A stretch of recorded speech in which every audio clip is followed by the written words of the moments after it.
Welcome back to 12T Health. I'm Dr. Derek De Silva. We often hear that eating seasonal, locally grown vegetables is good for the environment, but it's also good for your health. My next guest is here to tell us why and what to look for.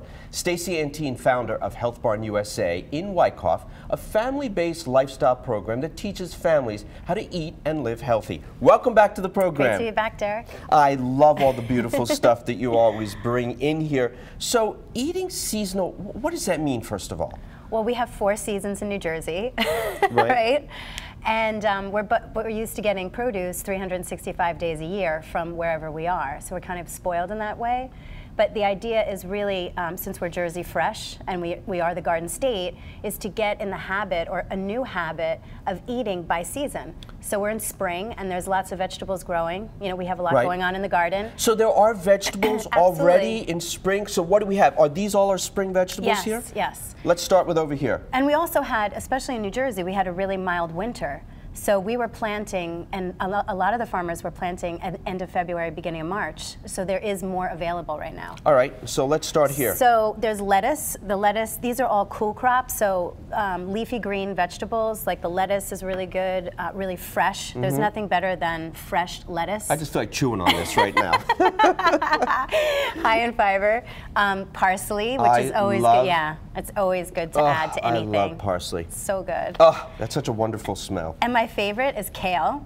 I haven't warmed up to kale. Really? How do you cook kale? What do you do with this? Okay, so interestingly enough, I think this is the intimidating factor. A lot of people want to eat seasonally, but they look at the vegetables even at the farmer's market and then they're intimidated. Right. What do you do with it? So actually, for kale, you can just use a little olive oil, garlic, and ginger and lightly saute it, or I've been using it more as a salad.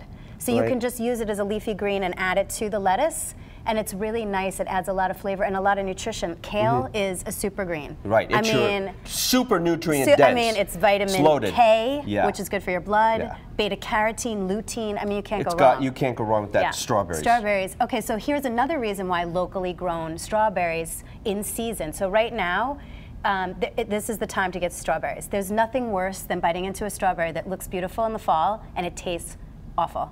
Which most fruits do, which most fruit and vegetables do. So right now, this is packed with vitamin C. And the other thing is that from a health standpoint, you want to eat locally because the soil has nutrition that we need in the area. So produce coming from Mexico or from California isn't necessarily the nutrition that we need for our bodies. Right.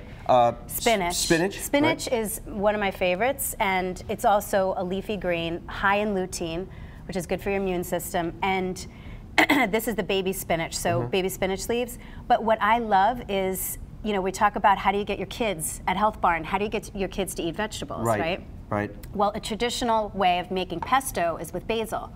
So we make it with spinach. Oh, nice. Is that what this is? Yeah, it's really cool. So instead of using, and we do have a basil pesto as well, but basil is not in season until end of June, July, and then we switch over. But right now we're making spinach pesto with sunflower seeds as opposed to pine nuts. So it's lower in saturated fat and it's higher in vitamin E. But you don't like pine nuts? Well, I do, but it's higher in saturated fat and it's more expensive. Right, it's definitely more expensive. Exactly, and sunflower seeds are higher in vitamin E, lower in saturated fat, and they're easily to find. So you've taken spinach, you've taken, what did you just say? Not pine nuts. Sunflower seeds. Sunflower seeds. Did you grind them up? I mean, what did you do? You just do it like a normal, you know, a pesto. You use a, you know, a chopper. I don't cook a lot, so, you know, just as an FYI for you. But that's what you did there. A food Great processor, idea. yeah. Food processor. And I added some Parmesan cheese. But this recipe is on our website, so they can visit healthbarnusa.com. Now, what do you have over there? Okay, so this is one of my favorite recipes. This is asparagus, because asparagus is in season right now in New Jersey. It's so good. And kids eat asparagus when we make this amazing asparagus, creamy asparagus soup. Yeah. And one of the things we do is we use potatoes to help with the cream, but we also use one of my favorite like secret weapons is this Cabot 50% cheddar cheese because it's 6 grams of fat as opposed to 9 grams of fat. So it cuts the fat. We're able to use the cheese. And what you can do for this, which is really amazing, is the asparagus is great for the spring. And then as soon as broccoli is ready in the summer, like June, July, you switch out asparagus for broccoli. Wow, that is wonderful. Very quickly before we go, you've talked to me before about getting children to eat vegetables, and you've said get them involved in the growing process. Right. Can you just comment on that? Sure. I mean, the best way to eat seasonally is to grow your own food. And more people are doing that. And it tastes better, right? Yeah, I mean, but you're part of the process. So once you succeed, you know, one of the things I always say is start with zucchini, because zucchini is the kind of plant that just keeps giving. And then once you succeed with that, you could say, oh, maybe I could try tomatoes or peppers and things, and always grow what you want to eat, right? As opposed to, and get the kids involved in the growing process. And the watering and doing all of that stuff. And then I would say definitely shop at a farmer's market if you can. Now that you could visit jerseyfresh.com and people can see what their local farmers markets. Every town is more or less having them, but also the major supermarkets, like I know ShopRite is carrying a lot more local produce from local farmers. Excellent, and I think that's a good way to support everything locally, support the economy locally, and it's just good for you, right? Yeah.